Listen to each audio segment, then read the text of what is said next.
Hi! Welcome to Vinayak star kitchen. ఈరోజు video వచ్చేసి ఒక మంచి స్వీట్ రెసిపీ. హెల్తీగా ఏదైనా స్వీట్ చేయాలనిపిస్తే ఇలా చిటికెలో 2 నిమిషాల్లోనే పుట్నాలతో ఇలా స్వీట్‌ని అయితే ప్రిపేర్ చేసుకోండి. నోట్లో పెడితే వెన్నలాగా కరిగిపోతది. ఇంటికి చుట్టాలొచ్చినప్పుడైనా లేదంటే ఈజీగా ఏదైనా చేయాలనిపించినప్పుడు నోటికి ఏదైనా తియ్యగా తినాలనిపించినప్పుడు పిల్లలు స్వీట్ అడిగినప్పుడు ఇలా అయితే ఒక్కసారి ట్రై చేయండి. చిటికెలో 2 నిమిషాల్లో హెల్తీగా స్వీట్ అయితే ప్రిపేర్ చేసుకోవచ్చు. చాలా హెల్తీ రెసిపీ కూడా. ఇప్పుడు ఈ స్వీట్‌ని ఎలా ప్రిపేర్ చేసుకోవాలో ప్రాసెస్ ఏంటో చూద్దాం. ఒక మిక్సీ జార్ తీసుకొని ఇందులో హాఫ్ కప్పు పుట్నాలైతే తీసుకుంటున్నాను నేను. ఇలా గుండ్ల పుట్నాలు తీసుకుంటున్నాను. మీరు గనుక మీ దగ్గర గుండ్ల పుట్నాలు గనుక లేకపోతే పప్పు పుట్నం ఉంటది కదా! అవి కూడా తీసుకొని స్వీట్‌ని అయితే ప్రిపేర్ చేసుకోవచ్చు. హాఫ్ కప్పు పుట్నాలను వేసుకొని ఆ తర్వాత ఇందులో పావు కప్పు షుగర్ తీసుకుంటున్నాను. ఆ తర్వాత పావు కప్పు మిల్క్ పౌడర్ కూడా తీసుకోవాలి. మీరు కావాలంటే ఎండు కొబ్బరి లేదంటే పచ్చి కొబ్బరి కూడా వేసుకోవచ్చు. నేను వేయటం లేదు. ఆ తర్వాత ఒక 5, 6 జీడిపప్పు పలుకులను కూడా వేసుకొని మూత పెట్టి మెత్తగా పొడిలాగానైతే గ్రైండ్ చేసుకోవాలి. ఇలా చేసుకున్న పొడినైతే ఒక ప్లేట్‌లో అయితే వేసుకోవాలి. మీరు కావాలంటే మీ దగ్గర ఏ డ్రై ఫ్రూట్స్ ఉంటే అవి వేసుకోవచ్చు. జీడిపప్పు పలుకులు, బాదం అలాగే పిస్తా కూడా వేసుకోవచ్చు. నేనైతే ఒక జీడిపప్పు అయితే వేసుకొని అయితే ఇలా గ్రైండ్ చేసుకున్నాను.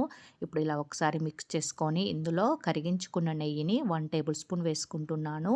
ఇందులో 3 టేబుల్ స్పూన్ నెయ్యి అయితే పడతది. నేనైతే ఒక 1 టేబుల్ స్పూన్ వేసుకొని ఒకసారి మిక్స్ చేసుకుంటున్నాను. ఇలా కలుపుకున్న తర్వాత మళ్ళీ చూసుకొని ఇంకొక 1 టేబుల్ స్పూన్ నెయ్యి అయితే వేసుకుంటున్నాను.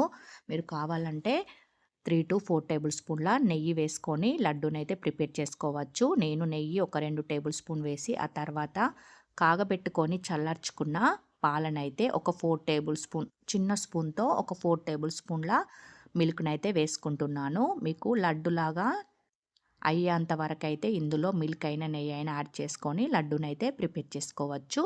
ఒక 4 టేబుల్ స్పూన్ చిన్న స్పూన్‌తో అయితే మిల్క్ వేసుకొని ఒకసారి ఇలా మిక్స్ చేసుకొని ఇలా కలుపుకుంటే మనకి ఇప్పుడు లడ్డు చక్కగా వస్తది చూడండి. ఇలా లడ్డూలనైతే మీకు ఎంత సైజులో కావాలంటే అంత సైజులో లడ్డూనైతే ప్రిపేర్ చేసుకోవచ్చు. ఇలా గట్టిగా ప్రెస్ చేస్తే మనకి చక్కగా ఉండైతే వస్తది. కాగబెట్టుకొని చల్లార్చుకున్న మిల్క్ వేసుకుంటే మనకి లడ్డు చాలా టేస్టీగా ఉంటది. మీరు మిల్క్ బదులు ఇందులో ఫ్రెష్ క్రీమ్ ఉంటది కదా!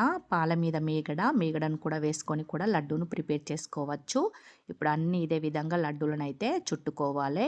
మనకి చక్కగా హెల్తీగా లడ్డయితే రెడీ అయిపోతది. నోట్లో పెట్టుకుంటే వెన్నలాగా కరిగిపోతది. నోటికి ఏదైనా తియ్యగా తినాలనిపిస్తే ఇలా సింపుల్‌గా 2 నిమిషాల్లో లడ్డూనైతే ప్రిపేర్ చేసుకోండి. చాలా అంటే చాలా టేస్టీగా ఉంటది. పిల్లలు కూడా చాలా ఇష్టంగా తింటారు. పిల్లలకి స్నాక్స్ లాగా లేదంటే బాక్స్‌లోకి ఒకటి డైలీ పెట్టి ఇచ్చినా కూడా చాలా హెల్తీ. బెల్లం పొడి అయినా లేదంటే తురుముకున్న బెల్లం వేసుకొని కూడా ఈ లడ్డూని ప్రిపేర్ చేసుకోవచ్చు. నెక్స్ట్ టైం బెల్లం వేసి కూడా ఈ లడ్డూని ట్రై చేసి చూపిస్తాను. ఈ వీడియో నచ్చినట్లయితే సబ్స్క్రైబ్ చేయడం, లైక్ చేయడం మర్చిపోకండి. Thank you for watching. Bye.